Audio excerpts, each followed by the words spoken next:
Hi everyone, welcome to the Automotive Logistics and Supply Chain Red Sofa, where I'm here with Criss Edwards, Managing Director of Unipart North America. Appointed to the role just earlier this year, leading an organization that's 25 years going here in North America, and of course has a longer history globally. And Criss, I wanted to get your take to start on what the major challenges are facing automotive logistics at this time, particularly in the context of ongoing transformation and instability in the sector. Yeah, it's a massive transformation. So we have the shift from ICE vehicles to EVs. We've got AI entering your life every day. So we also have the advent of autonomous vehicles. We got nearshoring, onshoring, and a big push around sustainability. So with all those things, obviously it will stress the supply chain, and we're getting ready for that.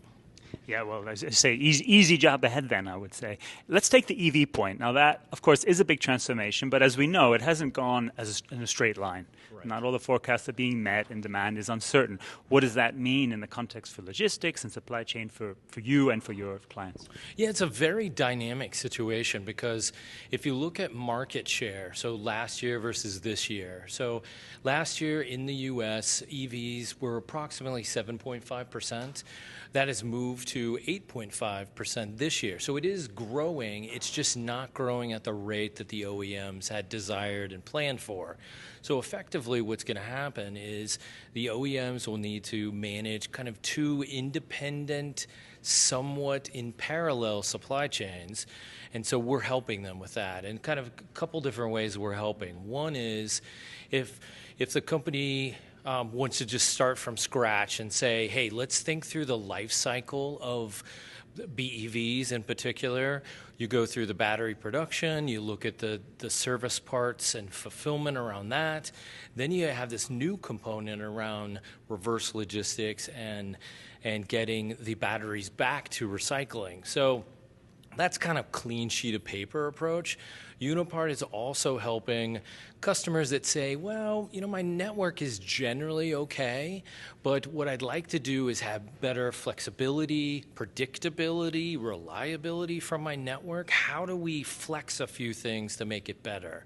So one of the big areas that we are helping customers with is, if you stick with that second example, is as the ICE vehicles kind of slow in terms of sales, those parts that underpin that service, those are going to become slow-moving inventory. So our tools and techniques around slow-moving inventory forecasting and replenishment, that can have a huge impact on their network.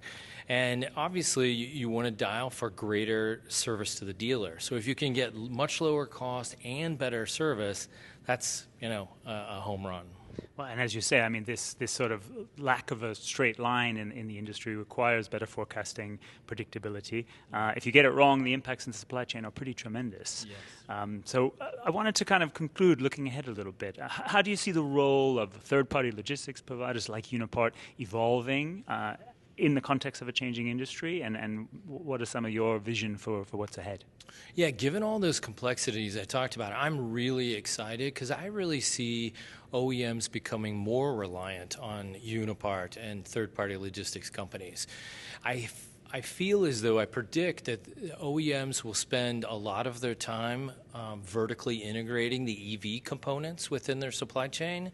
That's the area that will get most of the attention. The other part is we saw recently BMW make a nice relationship or partnership with Redwood Materials. So that end of the life cycle where they do all the recycling, rehabbing the batteries, that's where they'll spend their time. And I think the third-party logistics companies like Unipart will be the glue that kind of holds it all together. Well, it's exciting times ahead. Plenty of challenges in the meantime, but if it were easy, anybody would do it, right? Exactly. So thanks so much, Criss. Really appreciate you joining us here on the Red Sofa. Stay tuned for more insights from Unipart, more insights from Automotive Logistics at our conference. Follow us on LinkedIn, and our Automotive Logistics live blog will be coming at you real soon.